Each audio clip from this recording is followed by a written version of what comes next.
and just having something that no one really wanted to talk about. Yeah. And then I was reading an article, this is a bit funny, I was reading an article about swingers.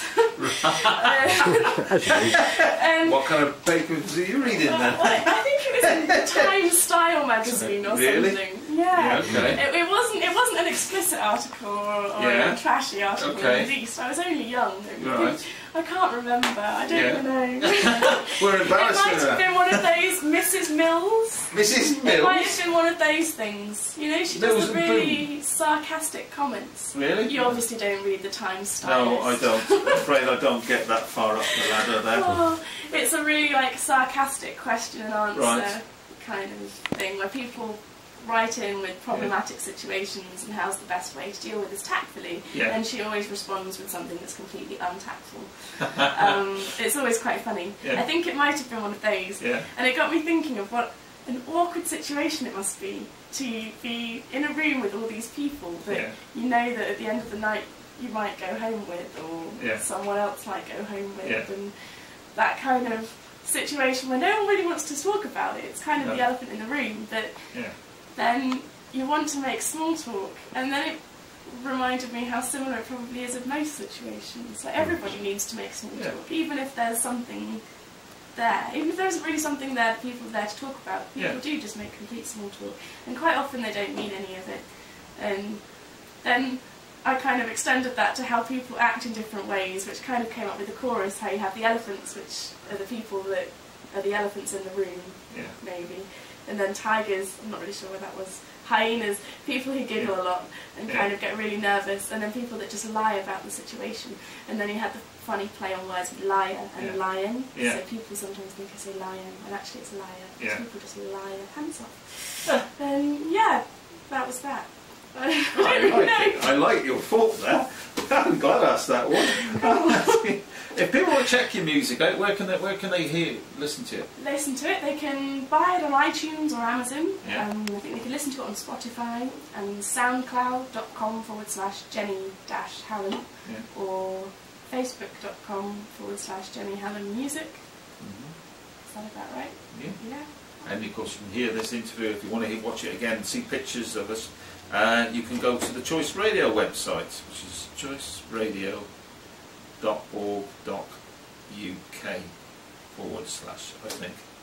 If you just Google Choice Radio Worcester, that'll do, and go into Stop Press and see pictures of Jenny standing up against the wall later on with the identity parade. That's what we're going to sort out up here in the studio.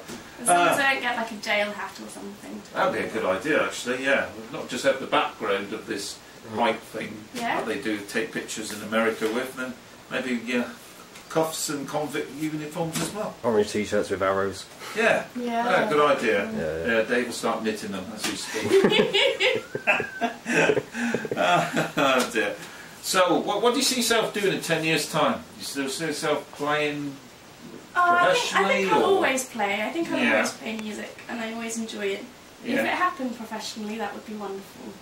But I think you have to be really driven to make that happen, and I am driven, but I'm driven in a lot of areas. I mean, I'm at uni, I'm doing evening classes in sign language, I'm doing music, I have a part-time job, I've always had, I do charity work, like I've always had a lot of things going on, and part of me thinks if I really wanted to make it as a professional musician and do this professionally for the rest of my life, then I would have made that choice when I left sixth form, or even when I left school. I would have decided, no, that's what I want to do, and I would have put my all into it. Whereas now I'm in London, which is supposedly the place to make music happen and make it in the big time, and I am doing it. I'm doing gigs 3 or 4 times a week, but only because I love doing it, not because I've really got that push to make it happen. So if it did happen, I think I'd be perfectly happy about it, but I would still be doing other things.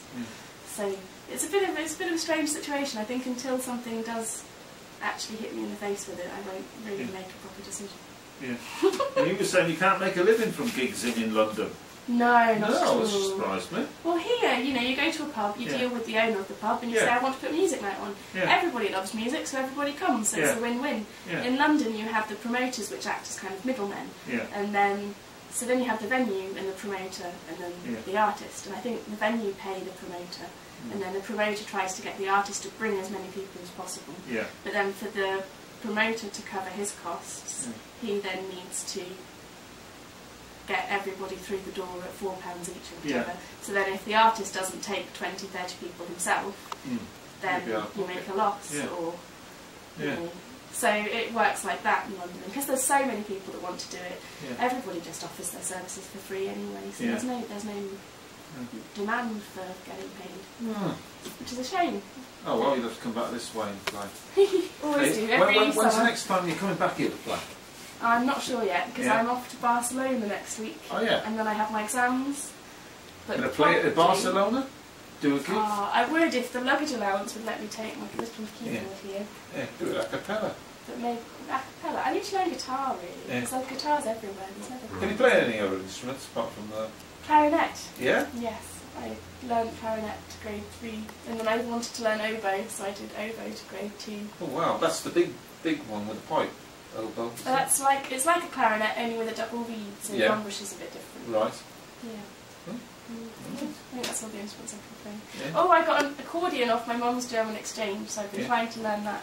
Oh yeah. But it's a bit difficult. My mum's got an accordion just sitting there, and I'm thinking I ought to learn to play that. It's a good instrument. Yeah. It's great for songwriting as well, because you can just move your fingers slightly and everything sounds really nice. Everything's a really nice chord progression. Yeah. And as soon as you've kind of figured out what chord progressions you are using, it's like, wow, I have a song. No, not with me it wouldn't be. No?